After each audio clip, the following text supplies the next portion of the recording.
प्रिय मित्रों, मैंने जैसे कि पिछले वीडियो में बताया था कि आपको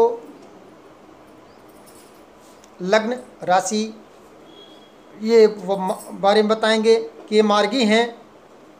लग्नेश किसे कहते हैं, भावेश किसे कहते हैं, और कौन राशि किस ग्रह में कारक है, कौन राशि किस ग्रह में अकारक है, कौन किसका मित्र है, कौन किसका शत्रु है, इन सब के बारे में आज इस विषय पर हम चर्चा करेंगे। तो आइए देखते हैं।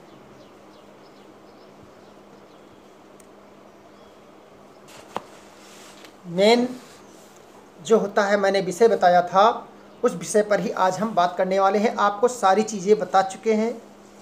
अब आज का वीडियो बहुत आपके लिए उपयुक्त होगा, क्योंकि आज से आप समझ लीजिए कि आप कुंडली चक्र, भाव चक्र को समझ लीजिए, उसके बाद में कारक अकारक समझ लीजिए, उसके बाद में आपको चक्र के माध्यम से फिर समझाने का प्रयास किया जाएगा। और अभी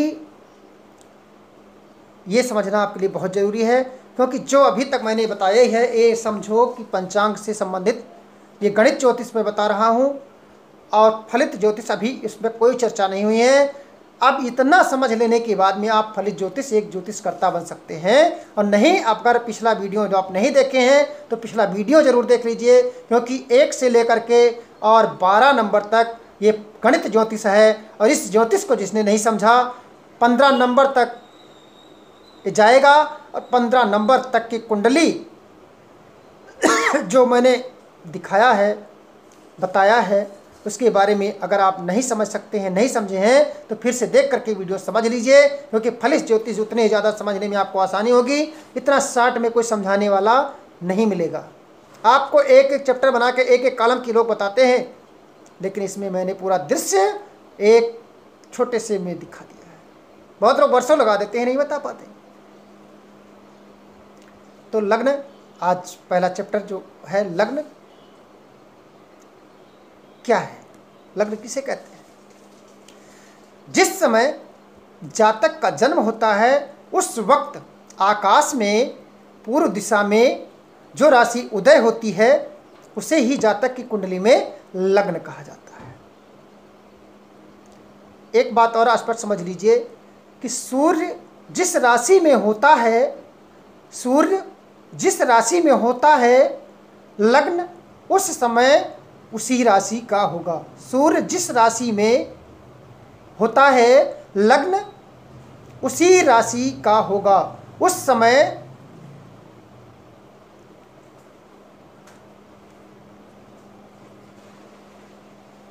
साथी राशि में सूर्याद हो जाएगा। उदाहरणार्थ 14 जनवरी को सूर्य मकर राशि में प्रवेश करता है तथा सूर्योदय में समय मकर लग्न होगा। ये 24 घंटे का आपको सब कुछ बता चुके हैं, मेरे को ज़्यादा बताने की जरूरत नहीं है।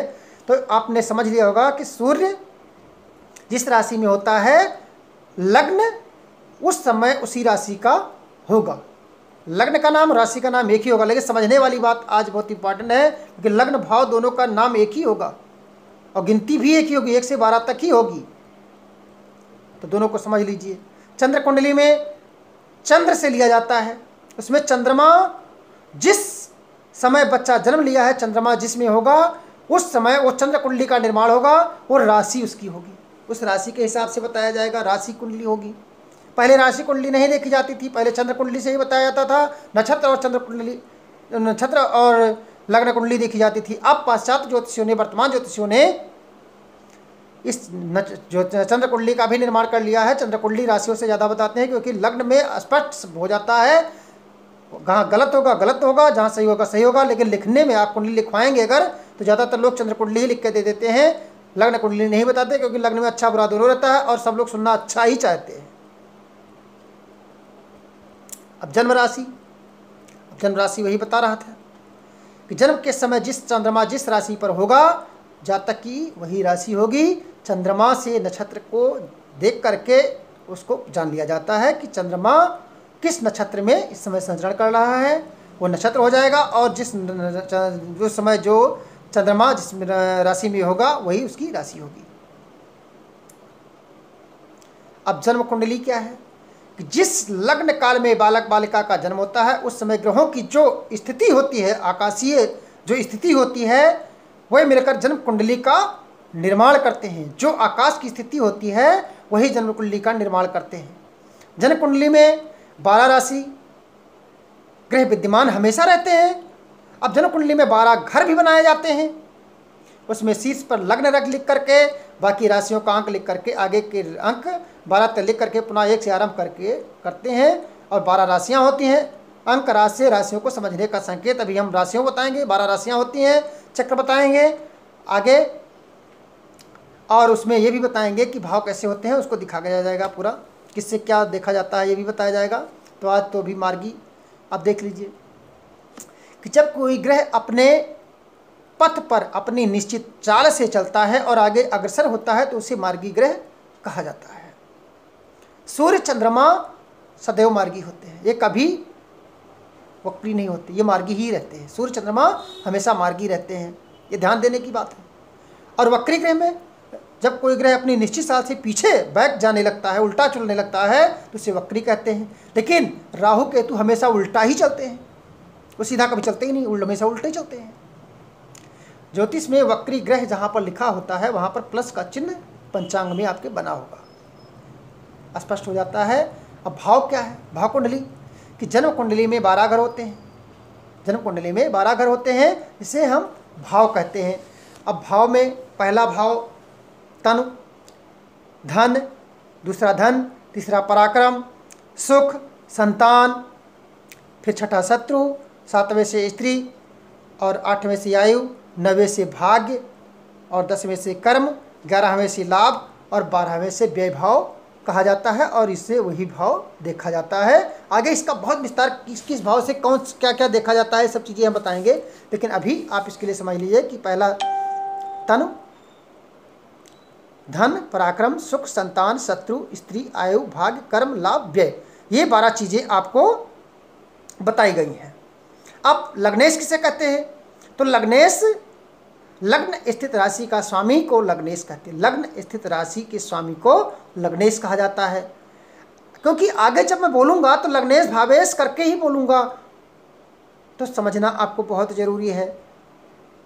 ठीक है, लग्नेश भावेश करके बोलेंगे तो आपको ये समझ लेना जरूरी है कि लग्न स्थित राशि का स्वामी लग्नेश कहा जाता है और भावेश भाव में स्थित राशि का स्वामी भावेश कहलाता है।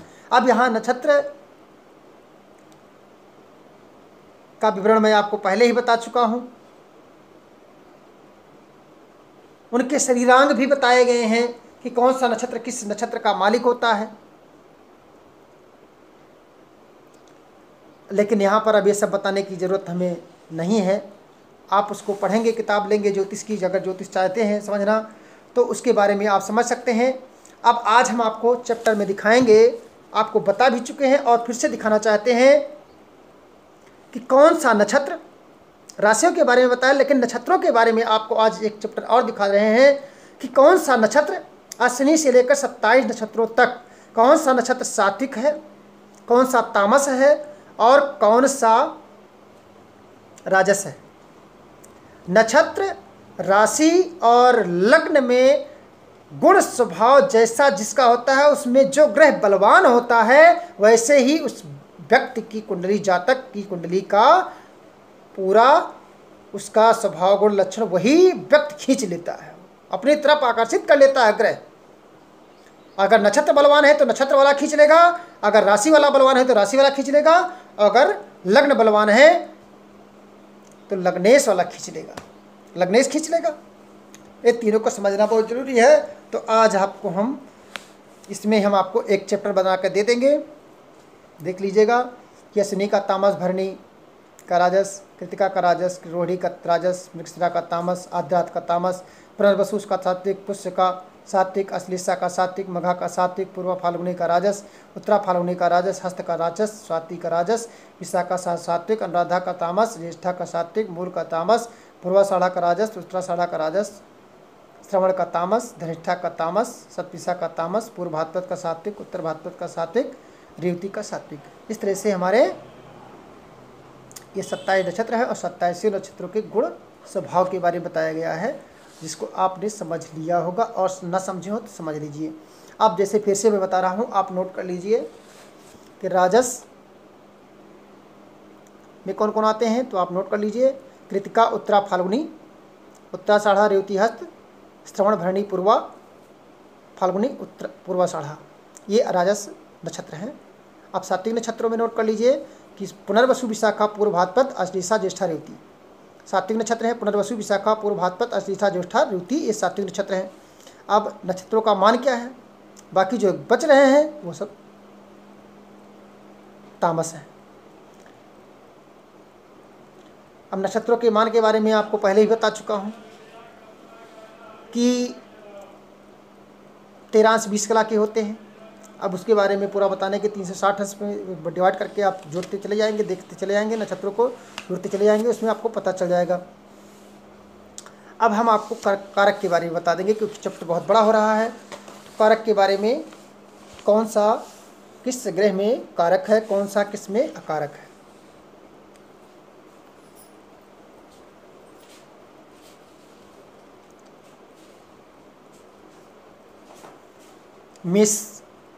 मेष राशि में गुरु सिंह मकर कारक होते हैं। मेष राशि में गुरु सिंह मकर कारक होते हैं।